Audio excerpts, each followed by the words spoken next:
1:30 has just clicked up, so let's make a start, shall we? Good afternoon, good morning, good evening, depending on where you are, and welcome to you all. Thank you all for participating in this very meaningful conference. I'm Richard Morris, Associate Dean for Alumni and Professional Affairs at CUHK's Law Faculty, and I am the moderator for this debate, so I'll try and keep it moderate. This afternoon's topic is teaching, learning and lawyering in a crisis. And the last few months have been unprecedented and have thrown up great challenges for all three aspects of the debate topic. Over the next 90 minutes, I hope we will all learn how we have risen to those challenges and what we have learned for the future. After all, we are repeatedly warned that this is only the first wave of the pandemic, and we are equally repeatedly warned that there will be future pandemics, a bleak prospect. So let me introduce our panel, which very suitably embraces the three aspects of the topic. First, Professor Geraint Howells, who's Professor of Commercial Law and Associate Dean for Internationalization for the Humanities Faculty of Manchester University. And he was, of course, between 2014 and 2019, Chair Professor of Commercial Law and Dean of the Law School of City University in Hong Kong. He has previously held chairs at Sheffield and Lancaster. He's also been head of the law schools at Lancaster and Manchester.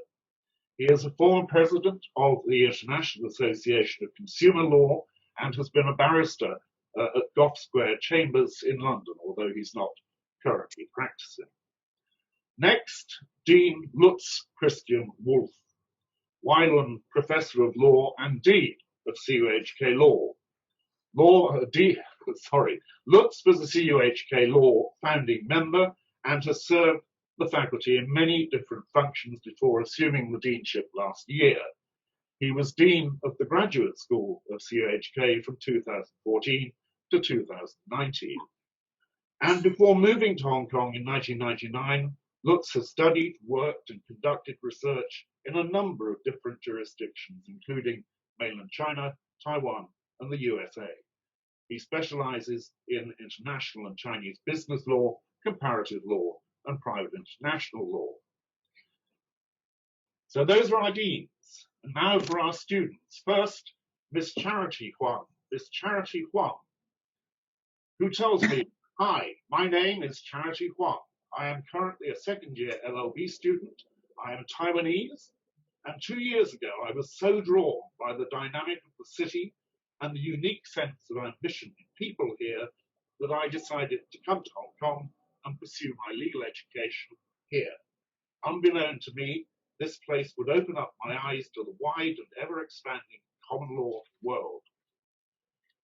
Since the beginning of 2020, I've been continuing my studies in Taiwan via Zoom, and today I would like to share some of my experiences learning online with you." Our next student, Miss Jenny Zhang, who has just finished her PCLL at CUHK, having completed her Juris Doctor also at CUHK prior to that. Before reading law, she did her undergraduate degree in US, majoring in music. She also has a master's degree in education, administration and management from that other university in Fulham. Jenny is on her way to becoming a barrister and will begin her pupillage in September this year. She aspires to specialize in criminal defense work and matrimonial work. One of her pupil masters is Miss Anita Yip, Senior Counsel, a specialist in matrimonial law and current Vice Chairman of the Bar Association. And now to our alumni, Miss Lynn Liu. Lynn is an associate at Ashurst in Hong Kong. She has been working with the global markets team of Ashurst since her qualification in 2016, mainly focusing on debt capital markets and derivatives, things I know absolutely nothing about.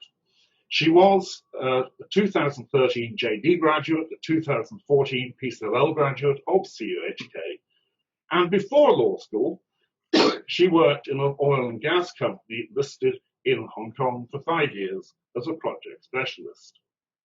And she took to heart my request to be brief in her biodata.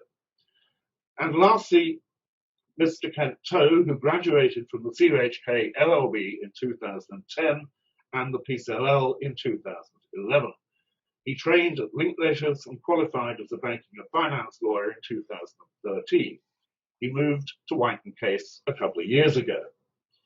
He was one of the workplace committee members of the White & Case Hong Kong office and presented an internal survey report about how our colleagues thought we should improve, his colleagues, thought they should improve their internal policies on working during the current crisis. So he is ideal. All of you are ideal. So we have the lot, deans, students, alumni.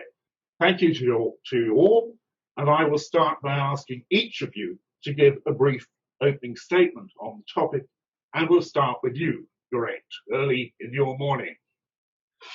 Well, thank you. Yeah, it's very kind of you to invite me to join this big debate. Actually, I was just thinking this may be the 6th time I've joined Chinese U by Zoom for talks and lectures during the breakdown. It's quite remarkable, the program you've put on. And I'm probably a bit ashamed to say that probably if I was still in Hong Kong, I might not have attended quite as many in person as I have by Zoom. So that in itself indicates, I think, one advantage of this new media.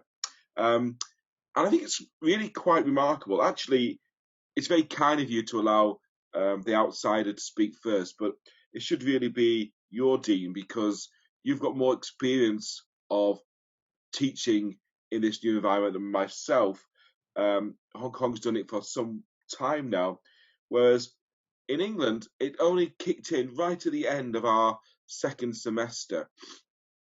Probably about 80% of the second semester had been done. And I remember discussing with people that perhaps we should get prepared for teaching online as the virus seemed to be moving towards us, noting what had happened in Hong Kong. And I was met with the reaction that, well, no, we might be able to do that by September if things materialize, but there's no way we can plan to be teaching at the moment immediately online. It's just too quick a changeover. Well, then the email came out that for 1 week we had the option of teaching online or in person, but the week after we will be completely online. And actually, by the end of that first week, I think nearly everybody was already online because we saw the lockdown was about to come. So it just shows you can do what you want very quickly when you have to. And people are very adaptable, and particularly older people like me, I think, were challenged to use new technology and have enjoyed using it, but perhaps wouldn't have chosen to do so but for this pandemic. But I think we are very much in a uncharted territory, and it's not so much what's happened so far. At least in England, I think we fixed the problem pretty well, actually. But we were very near the end of the courses. I mean, in my own case, I only had sort of one topic to go, really, and seeing it was coming, I gave an outline of that very briefly in a lecture. And so the students weren't left too high and dry. I think some took a rational view and said, well, we'll just concentrate on the 80% we did it properly and forget the rest, the 10, 20% that's left. Some embraced it, some were nervous by it. But I think the real challenge is what we do going forward. And there's two stages now. One is what we do next year, and one is what we do in the future. And I read an interesting article which said next year is a bit strange, really, because what most universities are doing is going online for lectures and giving tutorials face-to-face. And then people say, well, yes, but you're not giving the full-blown online experience. And you probably couldn't, even the time between now and September, develop courses to the level you need for the highest quality online provision. So next year, we've got to do something which is polished, but not a full online module. and what was the difference between what we're going to do now and what you would do in a full online module. And I think, the universities in England are very keen to stress they're open. The communications around that, I think, went wrong at the start, with some headlines being picked up by journalists that will be closed. And now, just reading, even the Alexa headline this morning told me 97% of British universities say they'll be open for students next year. So the communications is getting out there. But I think we've got to really embrace what's happening. I think yesterday I enjoyed the talk by Susskind, who said, in law practice and in education, he said, it's about not just automation of what we're doing, but transformation. There's no going back, I don't think. I talked to people in Australia who said they probably wouldn't go back to the old lecture format for a practical reason. They've invested a lot of time in producing quality materials. Why would they throw them away? But also, hopefully, because they think this is perhaps a better way of doing things. Maybe the old-fashioned lecture has had its day. But I do wonder about it and its impact. There's, I think, nearly 100 law schools in England. When you have physical lectures, you needed 100 sets of each course to be delivered. Do you really need 100 sets of online materials to be delivered? Why would you choose the 95th best online materials when you can all have access to the best? I think it's a real challenge for us to sort of work out why we need to do that. Perhaps we don't. Perhaps we do need to have more franchise models and so forth. But then the challenge is not for that 80%, which somehow or other we'll get to know how we do well in the future. It's what makes each program distinctive. Why would you choose to go to a particular university? What is the added value to that each one can bring in that 20% of remaining face-to-face contact, or perhaps even a bit more, because I think perhaps the face-to-face contact can be increased if you don't have to invest in all that time in lectures. At CityU, we had a program called Discovery Rich Curriculum, which I think fits very well into this. Daniel, who I know is going to speak this afternoon, he's written about that in the legal curriculum. But even things like textbooks, and this is my last point, Richard, I'm not going to go on for too long, even things like textbooks, I think, may have to change. Because if people are working online on the computer, they get used to working on the computer, or they really want to go to a paper textbook. I was taking over a role at Manchester as chair of the university press, and it just made me think: what will the e-textbook of the future look like? What will the materials be that students want to access when they can just nowadays click on a link and get the case in front of them? So I think there's actually, a really important agenda here to work out what is the best way we can put this technology to our advantage when we've got the choice of using it and not mandated to use it. And that's what I think will be really interesting to hear how people have reacted to this. I think my final comment is I'm actually very glad I'm back as a frontline teacher during this, because I think it'll be very hard for anybody who's not been teaching for a few years, like maybe some of the university administrators, or even staff who go on sabbatical. Imagine if you go on sabbatical last year and you came back and all your colleagues were now used to Zooming and everything, and you were back in the old world. So I think for us, it's been a big change in approach. But I think at the end of the day, it'll be positive, but there'll be some challenges. Good. Thank you. Very, very thought-provoking. Lutz. Thank you, Richard. Can everybody hear me? Good afternoon. Pleasure to be here. As most of you know, I've taken over the CUHK Law Deanship in October last year, and that was, of course, perfect timing. It was crisis management almost all the way through since then. And in the next 5 minutes, I would like to give a structured account of how we at CUHK Law have dealt with those challenges, how we have managed teaching in times of crisis.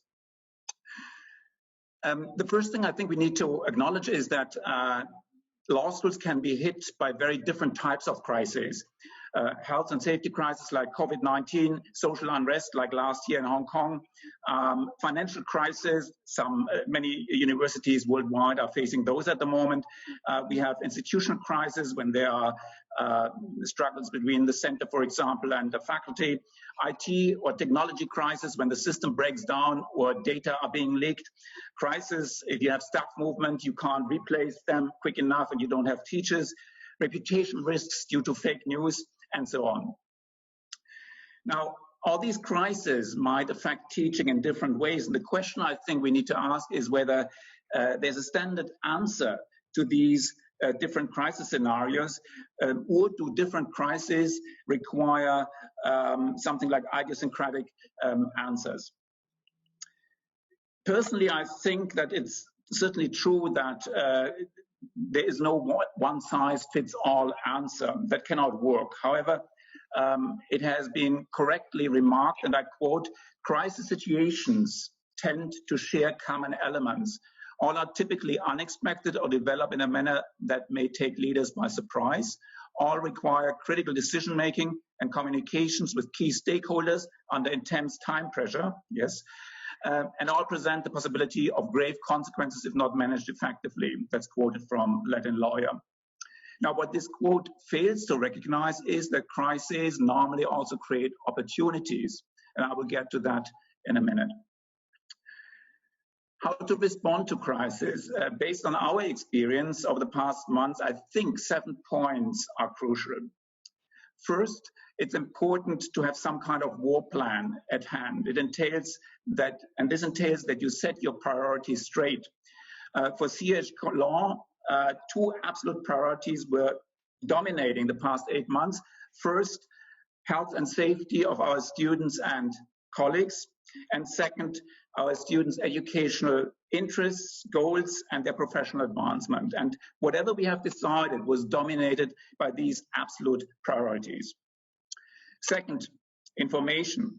In order to make decisions, it's important to understand what's going on the ground. You need to have information, very detailed information, in order to decide what the right way forward is. And for this purpose, we had, for example, last year, we started every morning at 6:30 or so with a telephone conference where we exchanged ideas and knowledge about the safety situation. The GLC, our Graded Law Centers, located close to the government headquarters, and lots of protests were taking place there.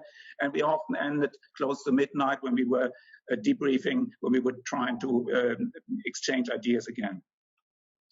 Third, clear allocation of responsibilities, and in particular allocation of responsibilities to parties who can really handle those tasks. We always respond within 1 working day to inquiries that we get, but we had to learn it the hard way. There was one case where everybody thought that somebody else would take care of a particular email. There was a general reply, but there was no particular response to that one email, and we could have done much better had we responded to this email right away. Fourth, the probably most important aspect of crisis management is communication with all stakeholders. And for us, that is our students, colleagues, the university, and of course, external parties as well. And in this regard, we always have to, and one has to consider what level of information is to be distributed. We had many inquiries. The students who are joining today, they know we had many inquiries from our students, and that was quite understandable because they wanted to know what was going on and how they would move forward. But at a certain point, we had to stand very, very firm. We would not make announcements until a particular decision was really confirmed. Anything else would have led to even more chaos. Fifth, it's important to a certain extent that the crisis should not dominate everything, but life has to go on. And when COVID-19 started, we considered that for our students, they could not get the same intellectual experience that they would normally get, that would have gotten in normal times. And because all face-to-face activities were cancelled, we organized a large number of online activities for our students in order to supplement their studies online. And well, the feedback was great. So that was the right move. Finally, it's important to take advantage of the lessons learned. Our experience October to December last year prepared us for the COVID-19 crisis. We were ready, we had an organizational structure in place, and it was easier to deal with COVID-19. Now, my last point is the one I mentioned at the beginning. Every crisis carries opportunities, and that was certainly true for us. Some examples. The crisis we had to deal with over the past 8 months certainly reinforced our awareness of the importance of communication and effective organization structures. Second, as Geraint had kindly noted, we have significantly improved our online capabilities. Third, I think we should not underestimate the learning effects caused by crisis on our part, the institution, but also on the part of students. Students have to get organized, students have to deal with mental, but also physical stress. And all this triggers learning processes, which we as an institution have tried, we at CUHK Law have tried to support. Are there nicer ways of learning? Of course, but this does not change the fact that crises always teach lessons. 2 more points. Many of you know that CUHK Law has embarked on a large number of new initiatives over the past year. We have the Female Legal Leaders Seminar Series, we have a new course on legal technologies, we have an impact strategy that we are now implementing. I think, are world leading in terms of disseminating high quality know-how via our seminar series. And sometimes I think that we were able to do all this not despite the crisis, but because of this crisis, because we have been more focused. We had to be more focused in order to get things done.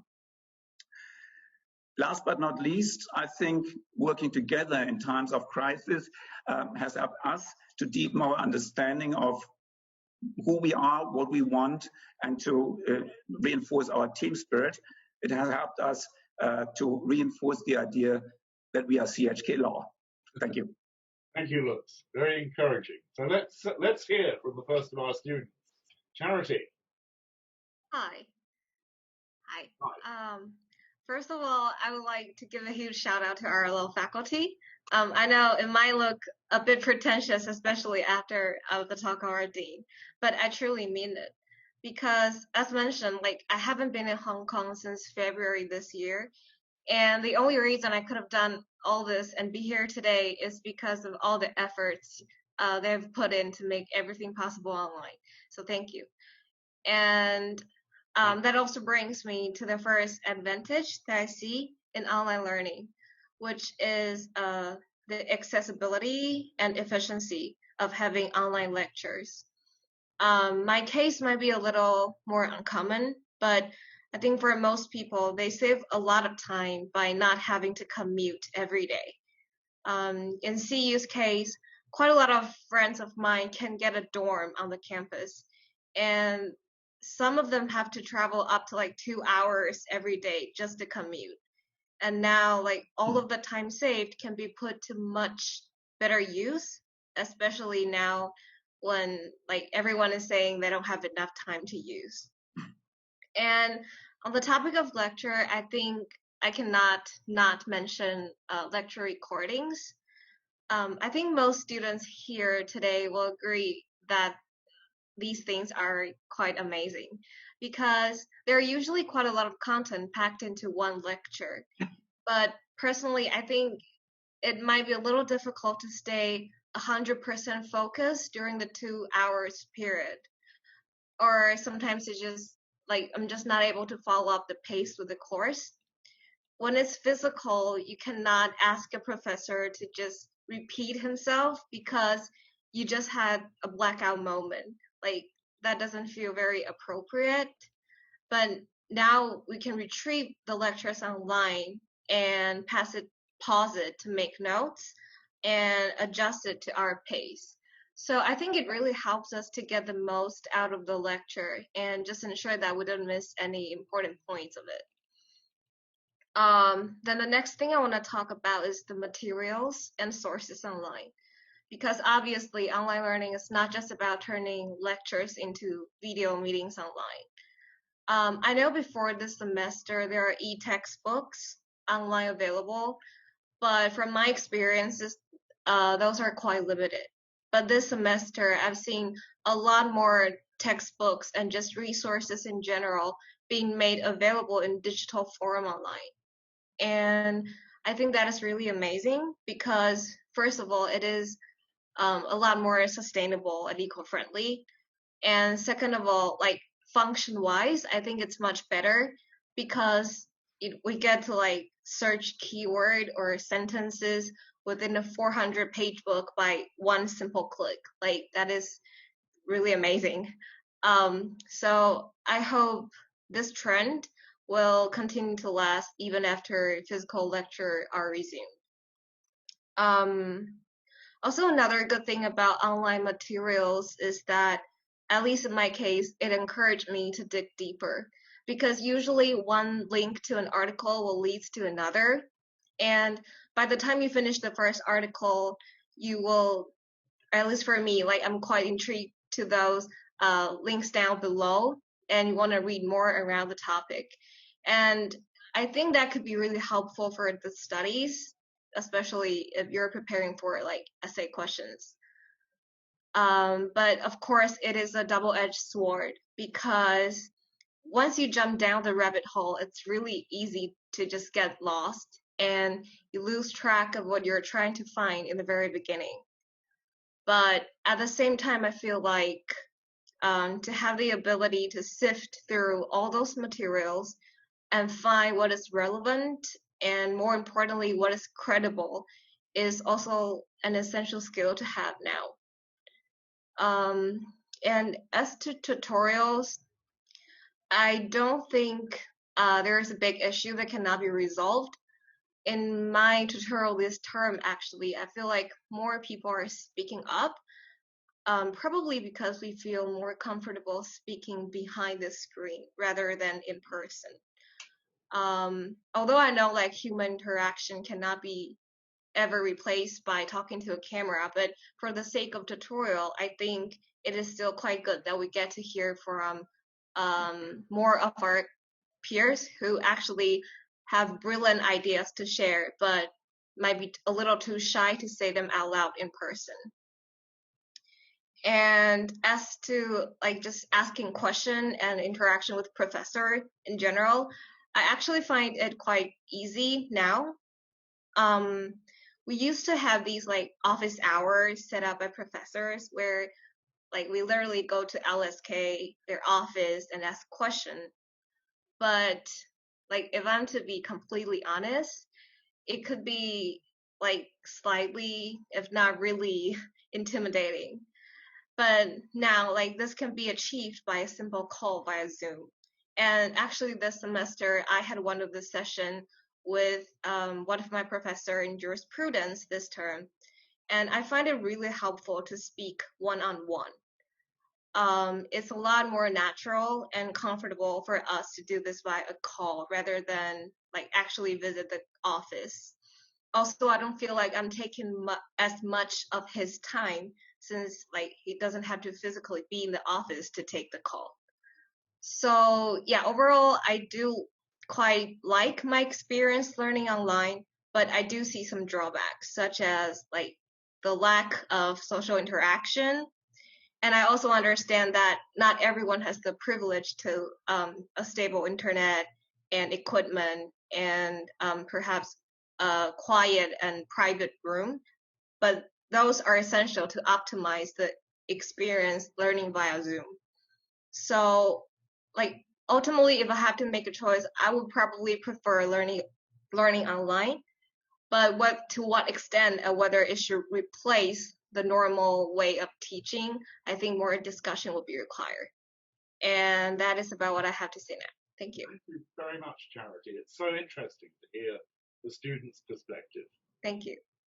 Jenny, Good afternoon, everyone. I will briefly share 3 aspects of my experience in the past few months, and some of the points will overlap with Charity's presentation.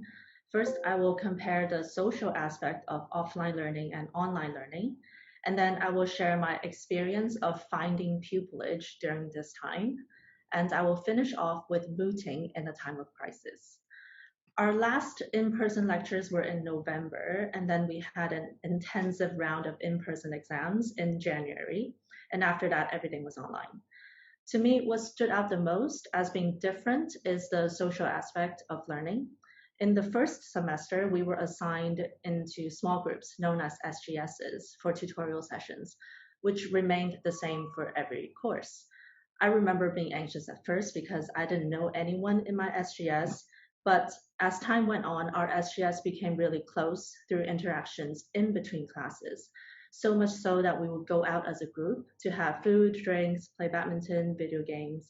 In fact, our last gathering was just earlier this month. But when things moved online, it became more difficult to befriend classmates. We still had SGSs online, but for most classes, we were not required to turn on our cameras. And even when we were, it would be awkward to just speak to one person or a few people because you know the whole class would be listening and watching. And needless to say, the chat function is no replacement for face-to-face interactions. Ultimately, what is lost is not only social interactions, but also the opportunity to learn from one another. Because usually conversations between classmates begin with discussions of class materials. And even after becoming friends, inevitably, subjects related to classes will come up. In casual conversations, for example, if I were to bump into a friend on campus, I was often made aware of points that I perhaps have missed in classes. And as such, the social aspect of offline learning, the formation of organic relationships and conversations, cannot be replicated through online learning. And because of that, some learning opportunities may also be lost. Turning now to my quest to find pupil masters. In fall 2019, I submitted a few applications to various chambers seeking pupillage. The applications were submitted on time, usually in September or October, and then I waited for responses.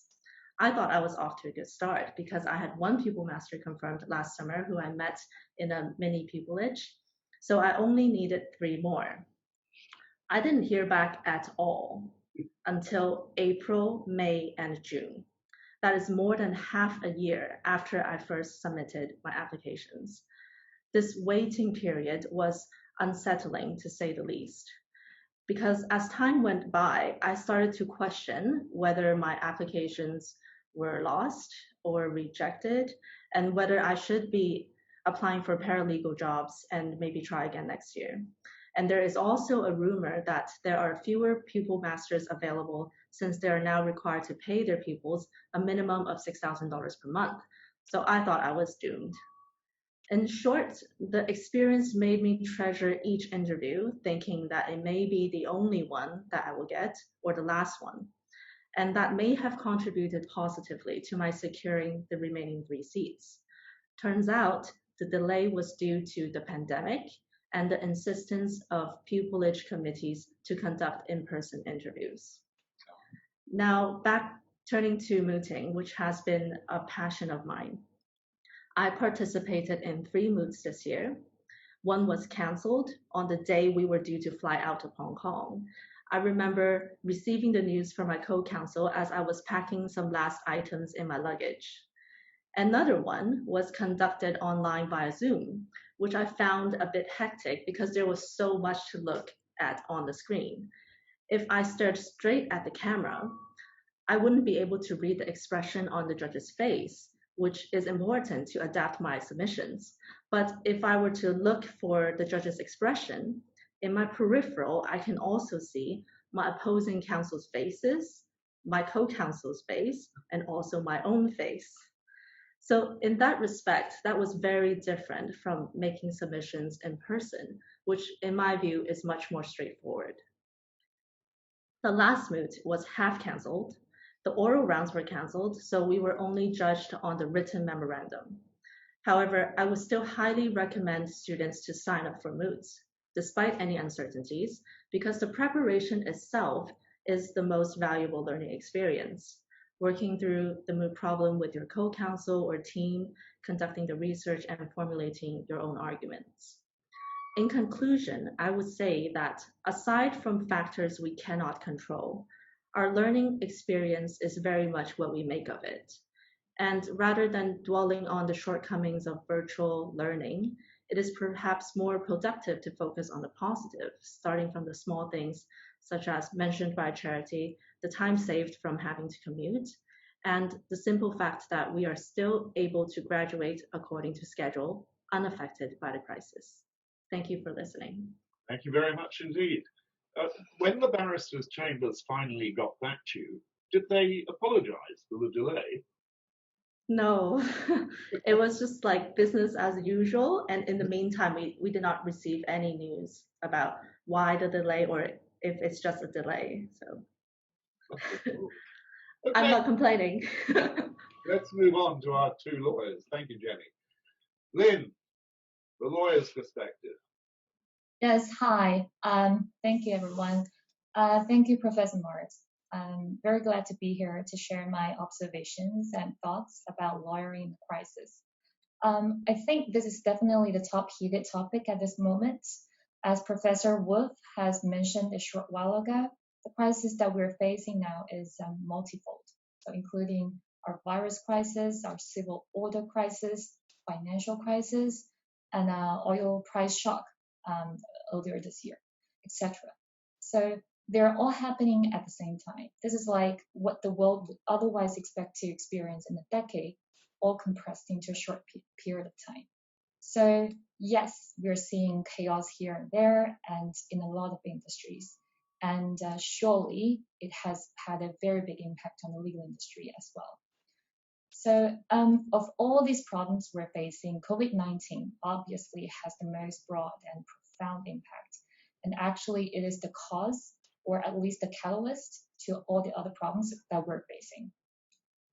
So I would like to look at this impact from three aspects in this opening presentation. And I cannot promise that this is going to be as interesting as what the professors and current students have just shared.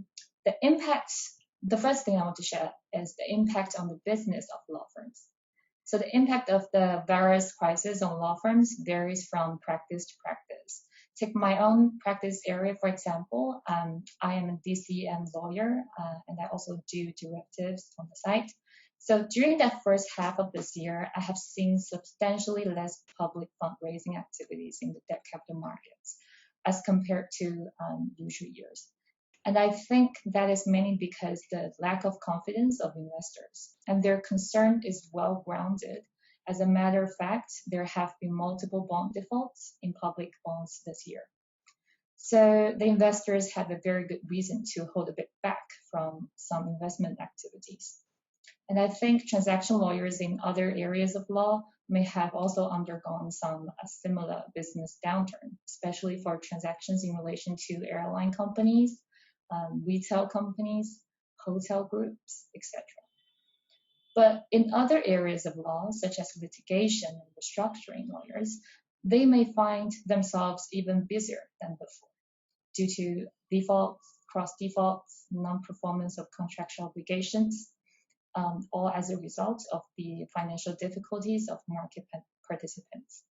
So other than that, employment lawyers may also find themselves very busy, advising companies on many of the workplace issues, such as layoffs, pay cuts, unpaid leave, health and safety issues, etc.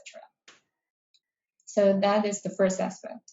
The second thing I want to share is about business development and client relationship. So it is obviously a very critical moment at this time where every law firm really needs to step up with client relationship, making sure that the clients continue to see them as trusted and responsive advisors in the unusual circumstances. So I think at the moment, the biggest challenge that we're facing lies with new client onboarding. From my own experience, many clients tend to prefer working with lawyers that they have met in person or have some kind of face-to-face interaction. It is understandable because when you have personally met someone, it is easier to build up the bond or the trust, or at least it is easier to know and have the confidence that the lawyer is going to understand what you want. So that can be a bit challenging where our chances of meeting clients in person are limited. As for existing clients, on the other hand, I do not think that this crisis has had as big an impact on our client relationship. This is probably because everyone is adopting to the new norm, to the new technologies, including our clients. So we have been using various communication platforms. We have been using Skype meeting, Zoom, of course, WebEx, GoToMeeting, and WeChat. Our Chinese clients, they have always been very used to working using WeChat anyway, so it's not so big of a problem. So, so far I have not heard that many complaints about difficulties in communicating or in problem solving just because there could not be any physical meeting. So the third aspect I want to talk about is the impact on legal matters. As I mentioned before, there have been an increase of defaults and restructuring matters in the markets. And that also means that for the transactions we have been doing now, parties are getting more conscious and they tend to look at those default related provisions more carefully. And there is a higher likelihood that those provisions may actually come to operation. I have personally received more phone calls on a daily basis from clients asking about events of default clauses, security enforcement clauses in their contracts. And people have been also paying attention to the force majeure clauses, material adverse change clauses, etc. And other than that, the difficulties in having physical meetings have also pushed people to think about how to fulfill the legal formality requirements under different jurisdictions. For example, in relation to execution of documents, are virtual signing and e-signatures valid and binding? Although we have Mercury protocol to follow, which means we are generally comfortable with a PDF scan of a signed document that was printed off for physical signing.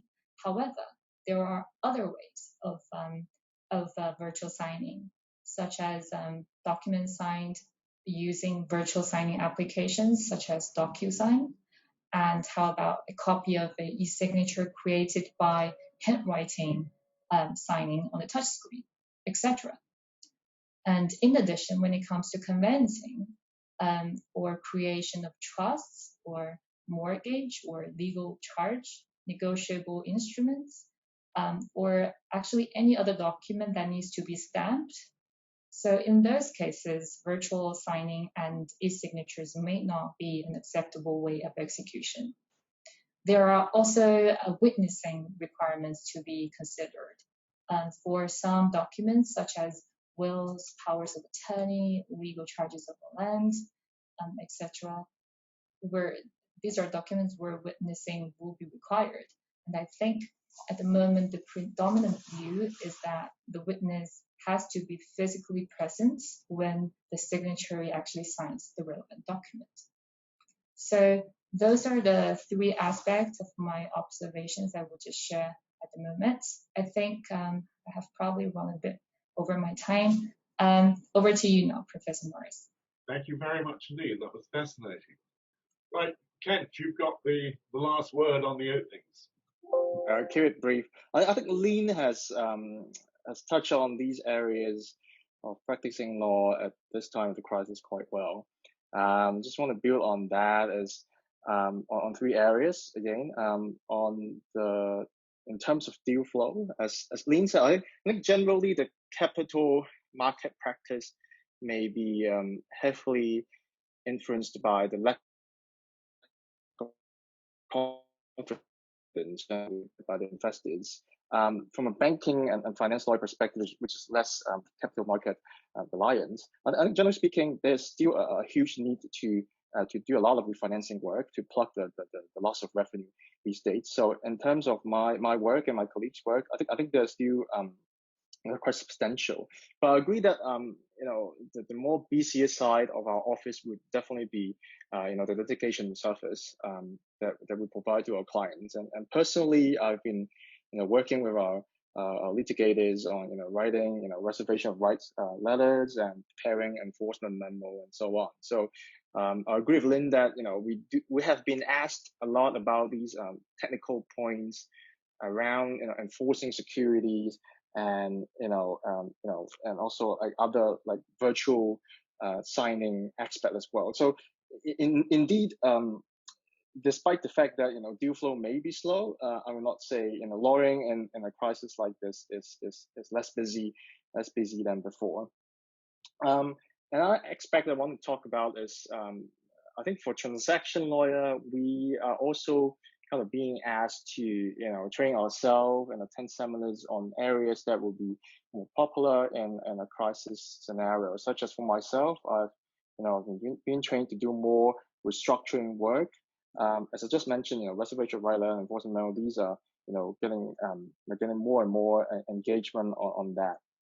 And in terms of business development, I agree with Lynn that clients generally love engaging lawyers who has like face-to-face meeting with them. But indeed, these days, the style of business development would be less a client lunch or coffee, but it's more like having like virtual meetings like this, Zoom, or even having like email correspondence, updating them about the view that we have on certain points, technical points that we think will come up during COVID-19. I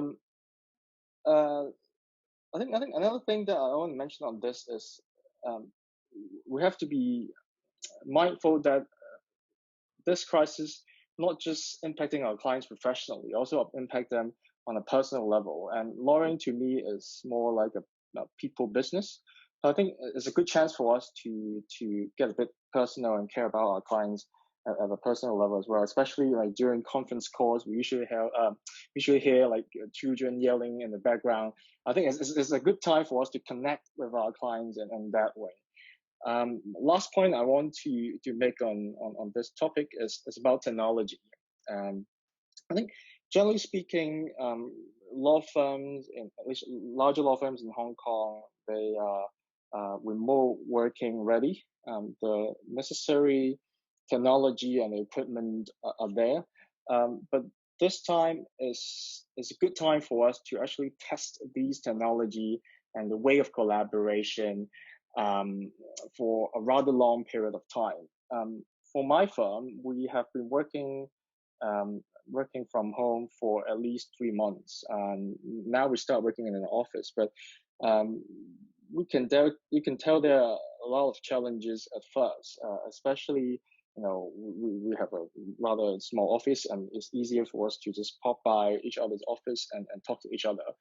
Especially for transaction lawyers, we usually work as a team and collaborate quite a lot. So now we have to schedule regular check-in meetings every day to talk about where we are on the matters and how we could manage a client better. But I think looking at the positive side, this experience also gives us opportunities to review the current policy that we have in terms of flexible working style.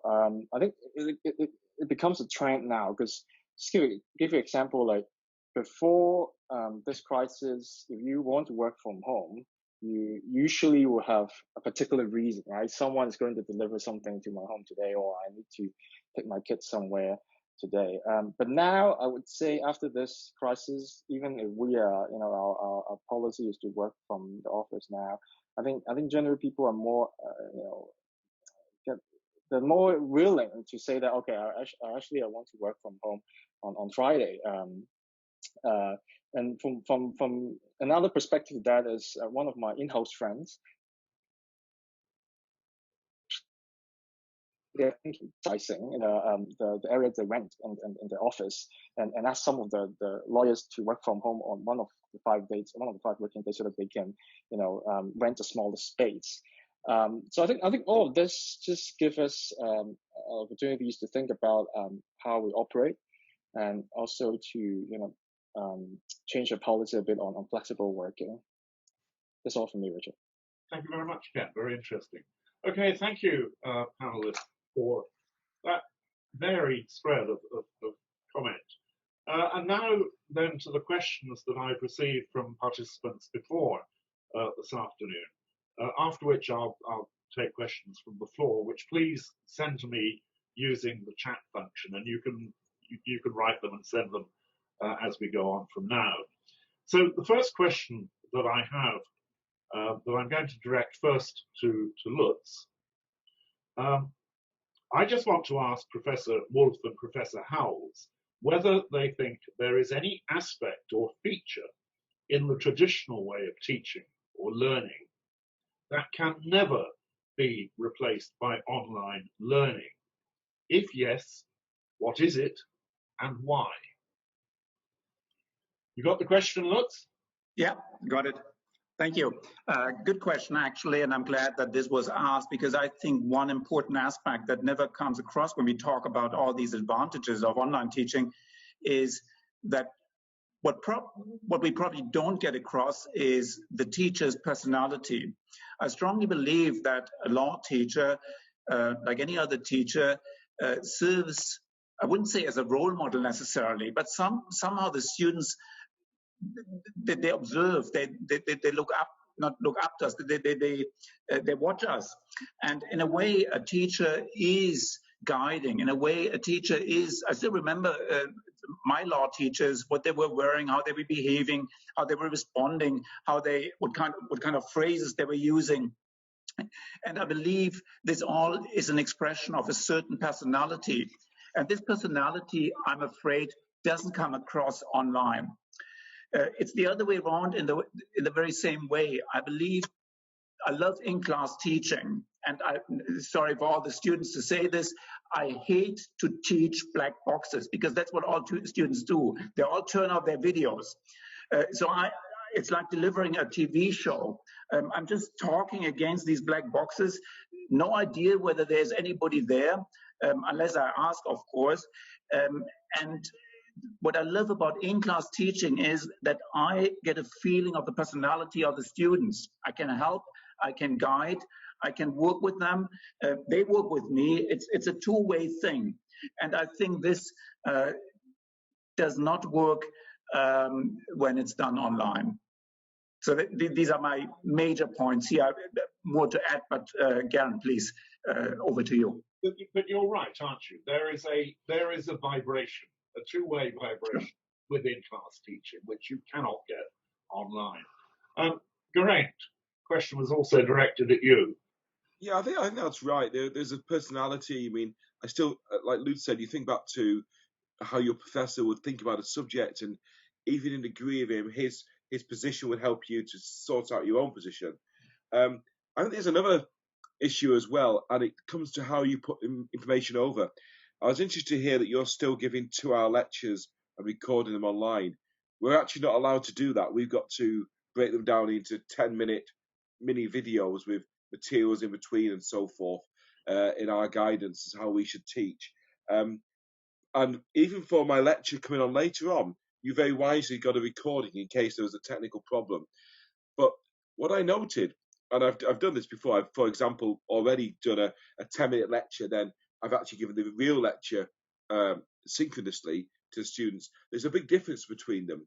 And the 10-minute slot perhaps gets all the basic information over, but it doesn't give that feel for the subject which you get when you talk like this.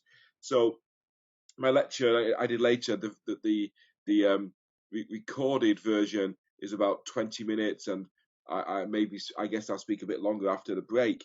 But there's an important point there. It came home to me once when I was given a lecture in Hungary, actually, and the translator came up to me and she said, "Oh, I like translating you because so much of your talk was redundant."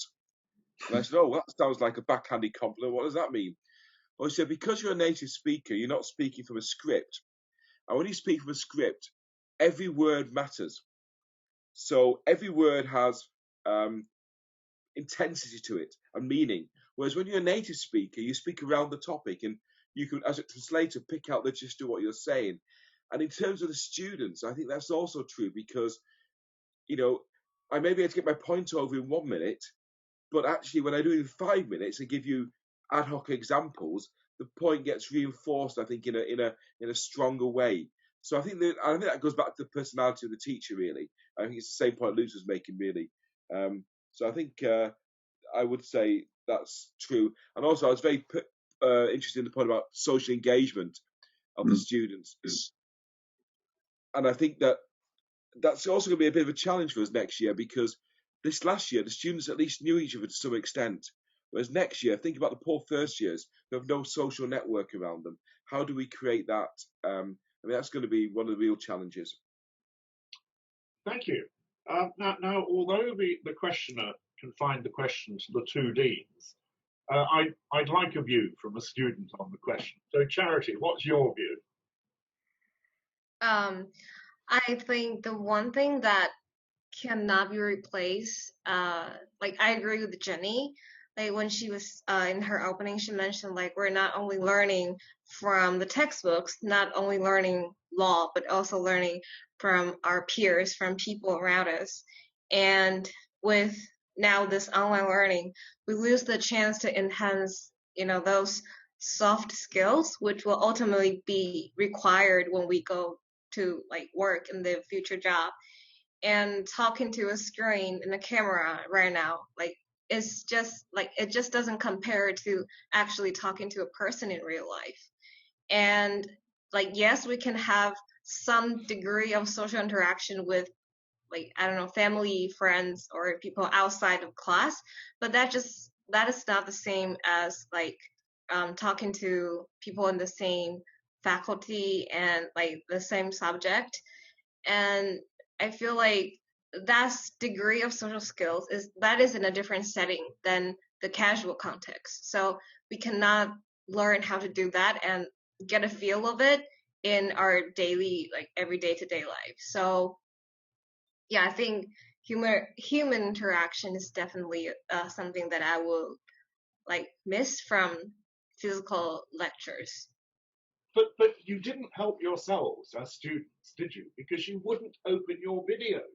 We teachers were just lecturing to lots of black boxes with white names in the middle. I think one of the reasons is because like I'm not sure if I can say it, but like it's not required, you know? And when other people are not opening up the camera, it's kind of weird for me to, or like someone to just open up. And I feel, cause I have other classes outside of law who like, and the teachers require us to open up the camera because he said he doesn't like talking to a black box. And we have to do that. And everyone's like, we have to be okay with that, you know? And I'm not sure whether that will help, like, from the professor's side. Like, does it feel better to talk to, you know, when there is actually people in front of you? Can I chip in here? I think we're still in the process of developing a best practice on the teacher's side as well as on the student side. I was wondering yesterday and the day before yesterday when attending this conference why nobody turns on the video, because for the speakers it's much nicer to see the audience. Maybe the internet would then crash because apparently the video requires more data to be transmitted and so on and so on. But we are speaking against black boxes as well here. I think it's a matter for, thanks Danny, it's a matter for of developing some kind of common understanding in communities, in online communities, as to what is best. Yeah. Welcome back, Steve. Okay, thank you very much. Let's move on. So, Richard, can I chip in here? I think ultimately, from a practitioner perspective, ultimately it's somehow a new etiquette that you have developed, like, as a culture. Like the check-in meeting that I was talking about. At first, everyone just switch off their video because I know they are not ready to, look at each other and all that. But after all, if you want that, immediate interaction, and not so much for lecture, but maybe for tutorial, I think it definitely require that. And once like 95% of people is doing it, the 5% will follow. Okay, thanks. Okay, so let's move on to the next question that I've had. Compared with offline teaching, do the advantages of online teaching outweigh the disadvantages, or do the disadvantages outweigh the advantages during the COVID-19 pandemic? So, Jenny, why don't you have a go at that one? Well, Do the advantages outweigh the disses, or do the disses outweigh the advantages? I think the answer would be in two folds. So learning-wise, strictly learning-wise, I do see a greater advantage to virtual learning because you get to play back the videos and you don't have to necessarily interrupt the class. But that's also a bad side of it, is that sometimes you have to be forced to ask questions on the spot, and then you may be able to get out of it more than you anticipated. And that's like the beauty of live interactions. But then socially, as I have said earlier, it's like Charity said, it's more of like a soft skill that you also have to develop. And that's also important for us as future lawyers because we are ultimately dealing with people. So we have to build the confidence of doing that with either your teachers or your peers. And that is something that you do within a classroom setting. So if we don't have the practice of that, I feel like we're less equipped to go out into the real world and interact with other people. Yeah. Can I ask both of you, Jenny and Charity, did you feel more confident to ask questions when you were online or when you were in a face-to-face class? Online. Yeah. I think it's personality. I would actually prefer in person ask questions, whether it is in class or face to face. There's always a queue sometimes for some classes to speak to the professor, and then sometimes you can listen into some questions from afar, but you don't feel the intrusion of privacy as much as you would in like an online setting. And also, I think it's because to the question of why people turn off their cameras, I think another reason is because it's recorded. And a lot of times we can't control our background settings. Like for me personally, I have 4 cats at home and sometimes they just roam. And I have had instances where I think it was Matt, he stopped the class and he was like, "Whoa, Jenny, what's going on there?" It's like the Lion King, because my cat would just like go across the screen, and that's something you can't really control. So in terms of focus wise, I think it would be better to be in person as well, because a lecture that's 3 hours would actually take me 5 to 6 hours to complete if it's video. But then in class, if it's 3 hours, it's 3 hours. And then maybe I'll just have to think over it by my notes. But in a way, time is saved that way in person, because I don't have to be overly zealous in listening to every word and jotting down every word in my notes. Yeah. Great. Okay, moving on. Another question. Is it in truth a time of crisis for teaching, learning, and lawyering? Or in reality, has the pandemic unwittingly launched a new, progressive, more productive, and even exciting age of online teaching, learning, and lawyering? So let's start with our 2 lawyers. Lynn, you still there? Yes. Sorry, sorry, Professor Morris. I'll have to ask you to repeat the question. Okay. Is it in truth, that's a very good question, is it in truth a time of crisis for teaching, learning, and lawyering? Or in reality, has the pandemic unwittingly launched a new, progressive, more productive, and even exciting age of online teaching, learning, and lawyering? I thought I'd start with the lawyering first. Yes, I definitely think I definitely think both ways are correct. I think one of the biggest impression I have from this pandemic is how quickly that people adapt to new norms. So yes, at first there is totally intrusion. And for example, like in our firm, very luckily, maybe luckily is not the right word, but just before the pandemic, it's by the end of last year, we sort of installed a new system.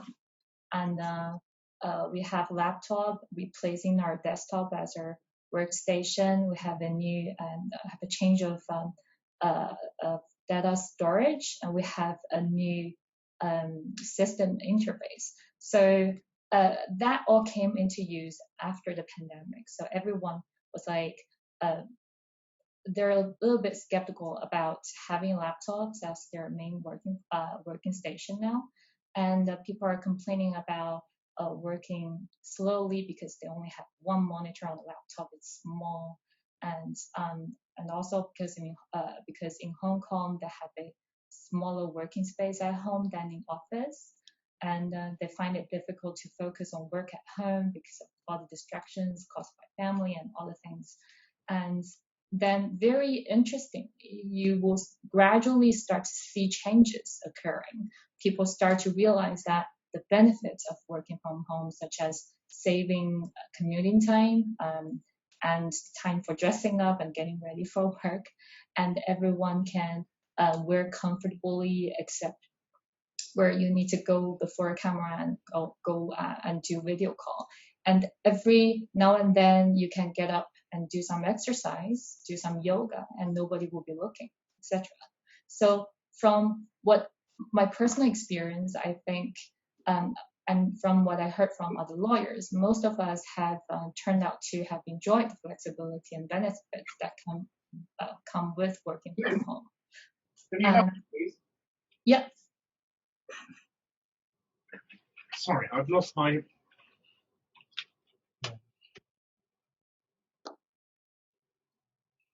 Okay. All right. So just to finish up, that was the new sort of benefits that created from working from home. So other than the working mode, the other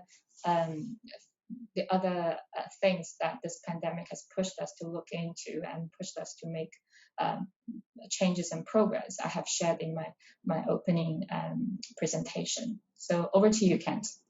All right. Agree about that, and I think another aspect that I can add on is the mental health element. I think before this crisis, people talk about that as practitioners being stressful. We need to give them more support, but I don't think it's a mainstream topic that people would generally discuss about. I guess this COVID-19 situation just kind of normalized discussions about that, and currently.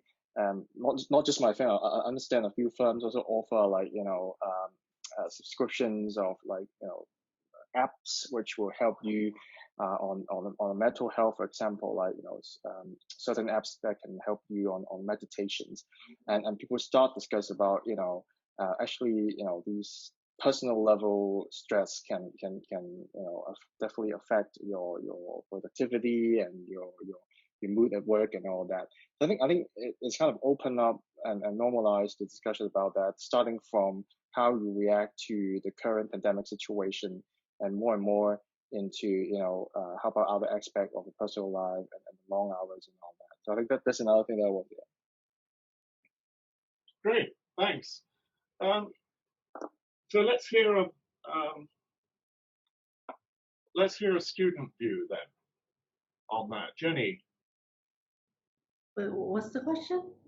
Oh, is that like a good thing after all? Crisis, or is it, or has the pandemic unwittingly launched a new, progressive, more productive, even exciting age of online learning? In your case, I think it's certainly exciting that this actually can run. Because at first I was a bit skeptical about internet, whether it can sustain such a large number of participants, and the technicalities behind this operation. So it is amazing to see that it actually can work.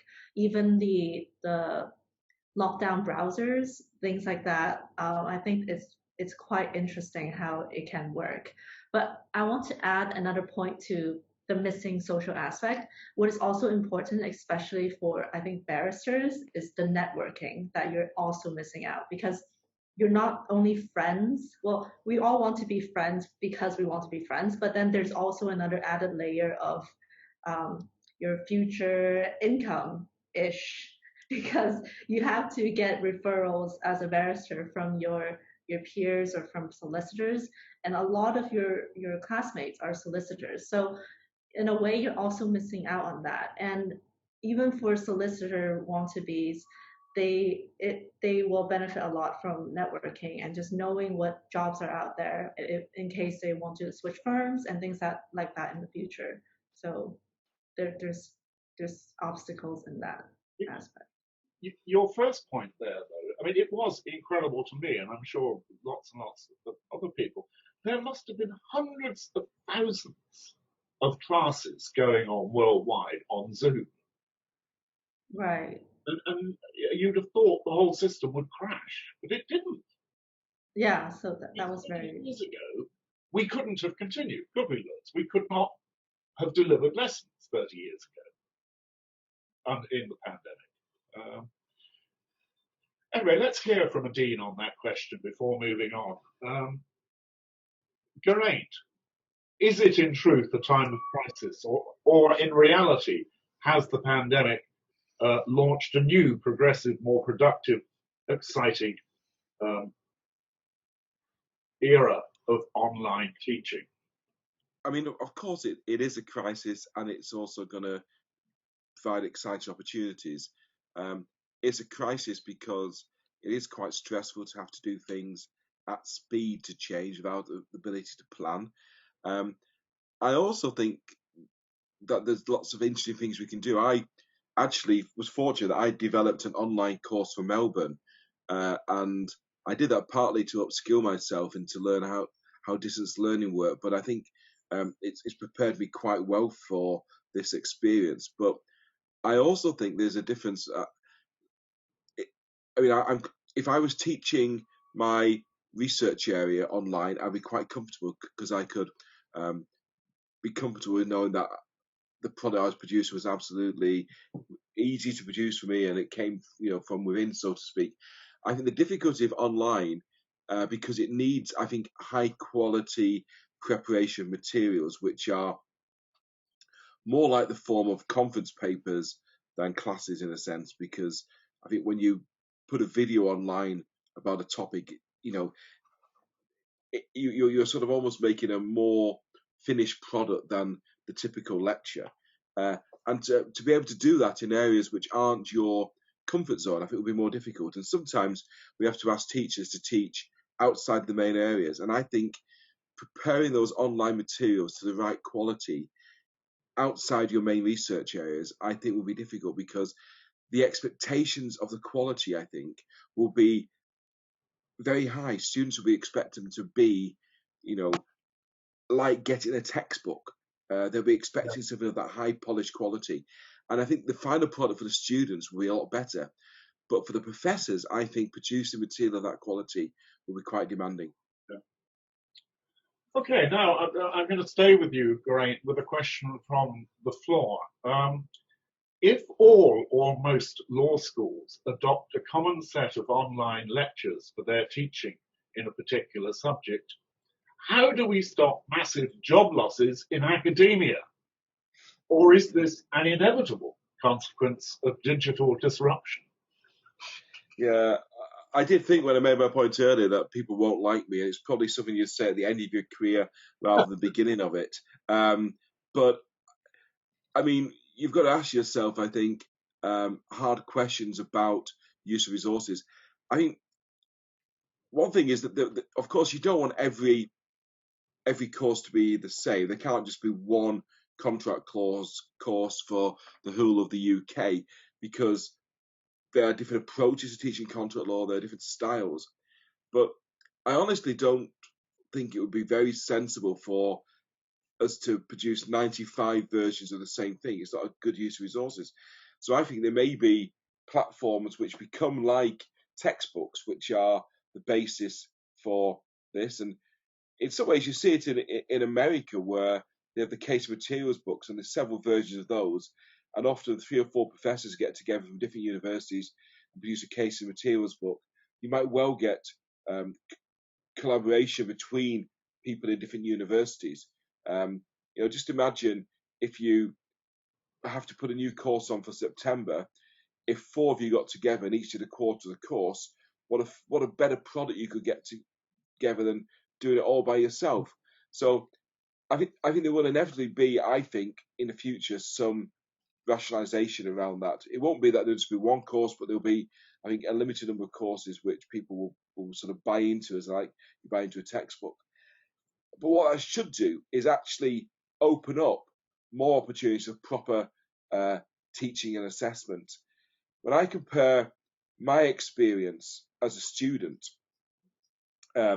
we had weekly seminars, say in contract, 15 seminars in contract in groups of 8.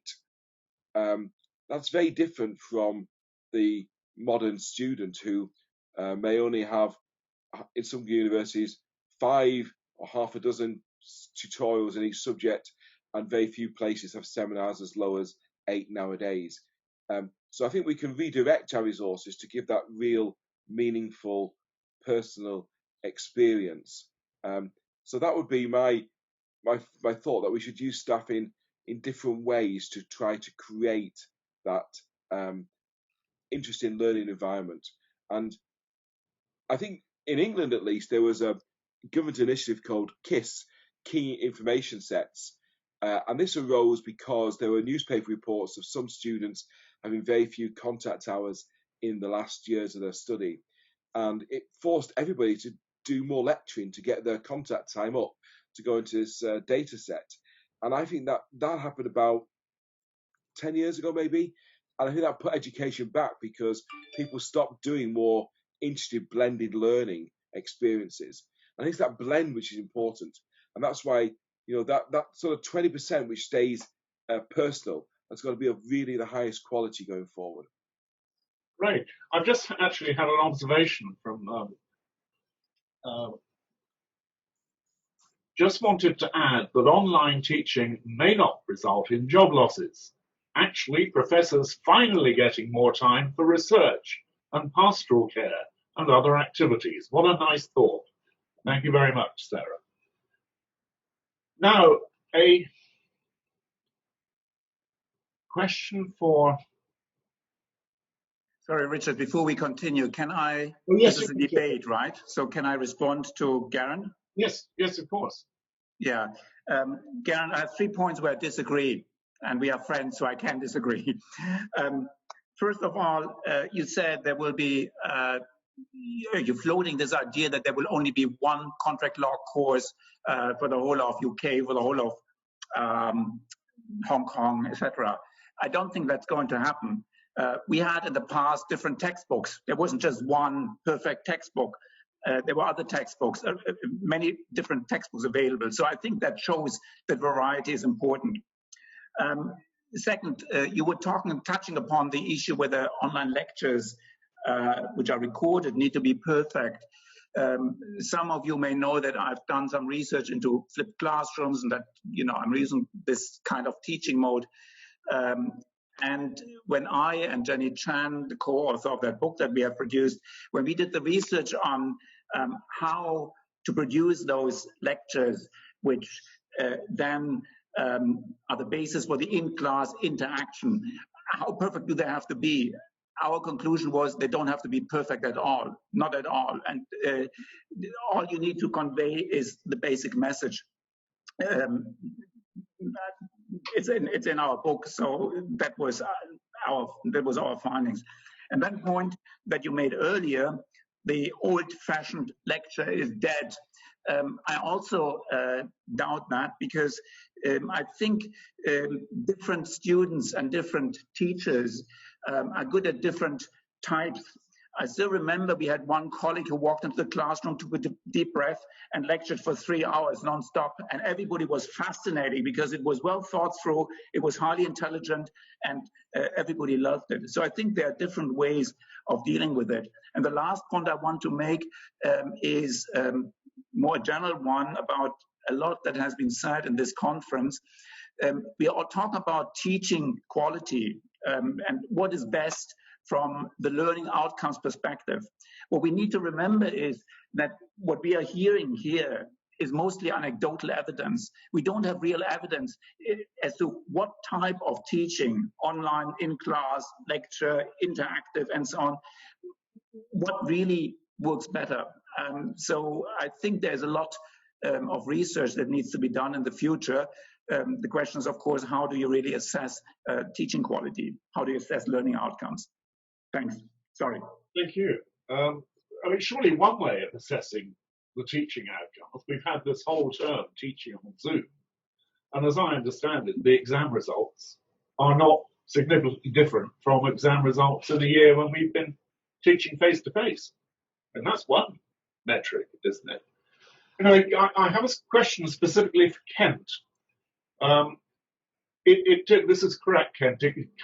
You were cut out a little bit when you were presenting, and this questioner missed how the firms are responding when you ask if you might work from home on a Friday. Are firms more accepting of working from home now? Also, you mentioned your in-house friend considering work from home as a rent reduction strategy for his employer, who can now rent a smaller space. Are you seeing many companies take this approach and embracing working from home for that reason? All right. Oh, maybe I should tackle the second question first. I don't think it's a general trend, but if you read the newspaper, you can tell, like, you know, the office space in Central is getting more and more expensive, and law firms may move out to the other part of Hong Kong. So, but it really depends on the firm's own business decisions, after all. But I would say, generally speaking, firms do want to stick with Central. But I guess for in-house lawyers is another story, because after all, they are part of the cost department. So it's not just because you know, they are lawyers and they're being moved away from the headquarters. It's just because, I guess, generally speaking, because of the high rent in Hong Kong, you know, these departments, including legal departments, are being moved away from, you know, main business area. In terms of the first question, though, ultimately it depends on the partners, to be honest, that you work with, right? I mean, some partners definitely prefer face-to-face meeting. And personally, to be honest, I also prefer personal interaction. I know there's a lot of colleagues, you know, at my age or at my level, they may prefer, you know, remote working because they may have other engagement, especially for people with kids. I totally understand that. But for me, I found that maybe I'm still used to the old way of working. I guess for lawyering, as I said, it's a people business, in terms of meeting people in person, and in terms of project management as well, because as a transaction lawyers, we spend a lot of time on project management, and that one I found easier to do it in person. But I guess after all, there must be ways to do it better, and we're still figuring out how to do it. If we want to have a longer term kind of remote working situation. But luckily, Hong Kong, at least for Hong Kong, the situation, the pandemic situation is getting better. So I think for now, at least for my friends and other firms, they start working from the office instead. What about you, Lynn? Were you working from home a lot, or did you get to the office most days? Yes. In February, actually, I went to mainland China for the Chinese New Year. So after I returned to Hong Kong, I had to quarantine for 14 days. And at the end of the 14 days, the government sort of imposed the restriction and encouraged working from home. Right. So I sort of further extended my period of working from home. What about your colleagues? Were they working mainly from home? Mainly in March. and then they start to come back to office. Again, as I just mentioned before, many of my colleagues, especially for those who have families, they find it very difficult to focus on work at home, especially when they have young kids. And when parents are at home, the kids will come to you all the time, and it's very difficult to take your mind away from your children. So when they are physically in the office, that creates like a physical distance, and they can actually focus on work for like 3 or 4 hours in the morning and in the afternoon.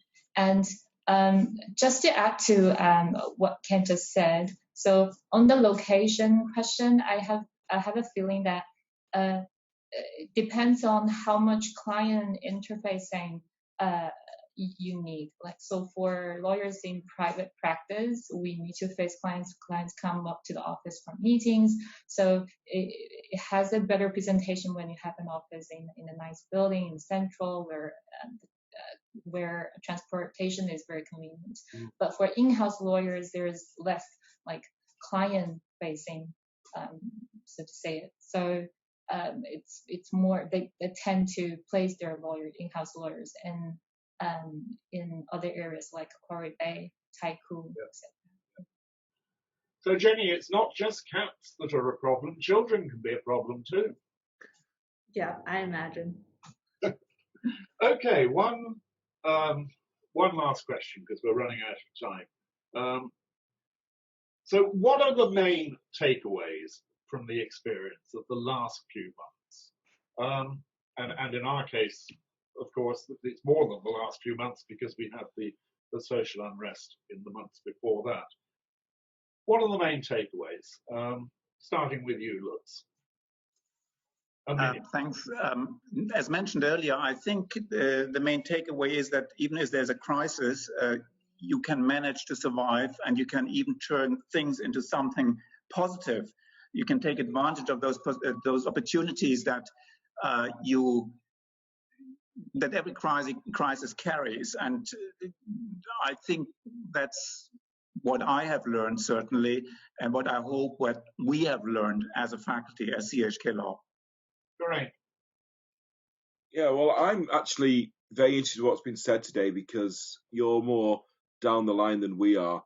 And my takeaway is actually that the formal side of imparting knowledge can be done quite well online, but you need to build into it communities of learners and space for there to be interaction between them.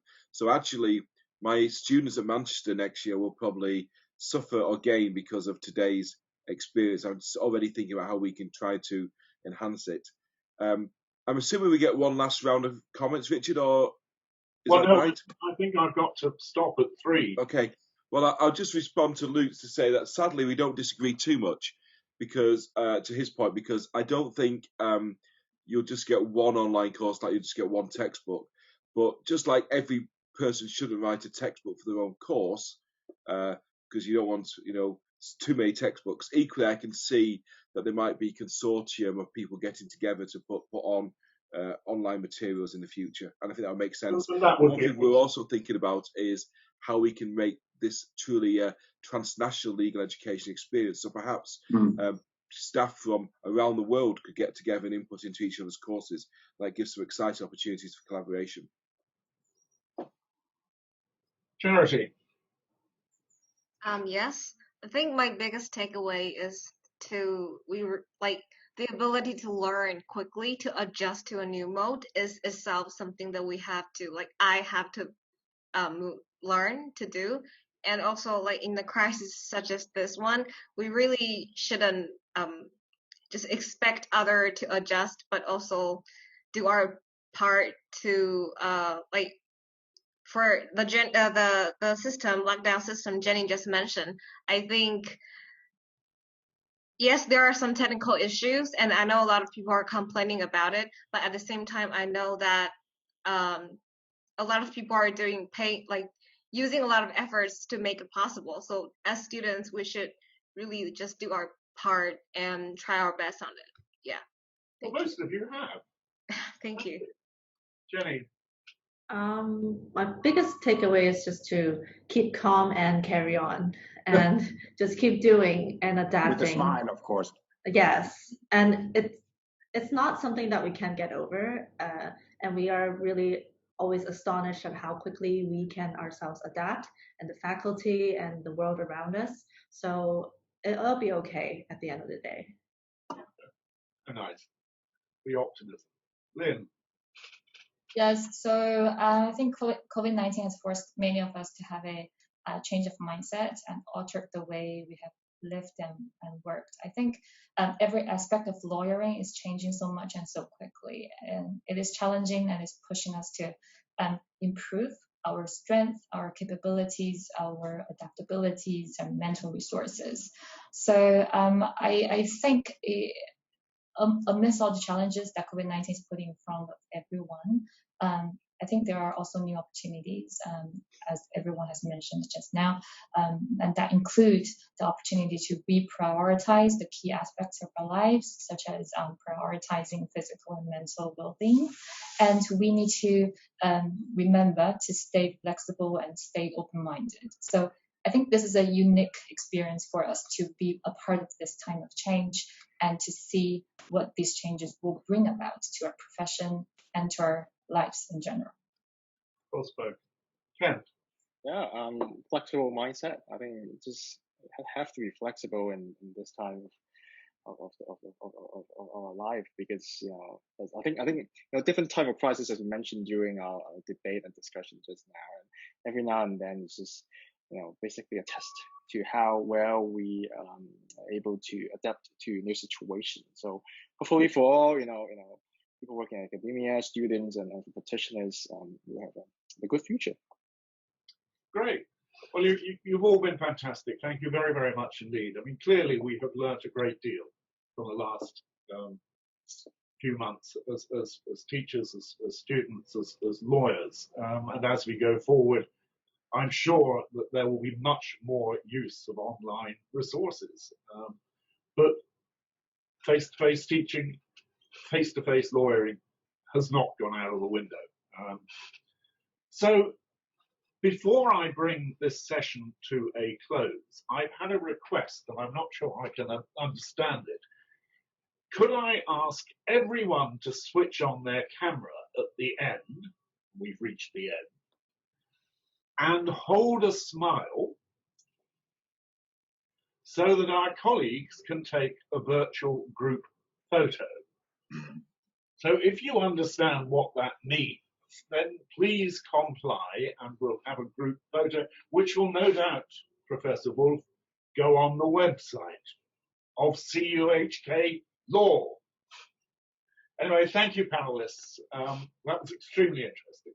And thank you, all you participants, for your questions and for your attendance. So let's bring this to a close by complying with that request from Professor Gallagher. And thank you, Richard. Yes, if you can just hold your smile for a few minutes, our colleagues will go along and take photos or whatever. So I've never smiled for a few minutes continuously. Try and keep the smile for a few minutes, Richard. Okay, go. You have to keep telling us jokes then to keep us going. Well. No, I'm the moderator. The jokes have got to be moderate. The joke is we're not taking a photo, really. We're just keeping you smiling at a camera. That's. Am I on time, Steve? You are. You're virtually on time as well, which is unusual. Well done, Richard. Thank you. How long do we have to maintain this pose? I'm waiting for Vivian or someone to nod at me and tell me it's okay. But Vivian can't nod because she's smiling as well. Maybe someone can send me a message and tell everyone that they can unsmile. Well, no, they can send me. Oh, they can send you a message. That's good. Have they sent me a message? But it is definitely nice to see people's faces, to put a face to the name.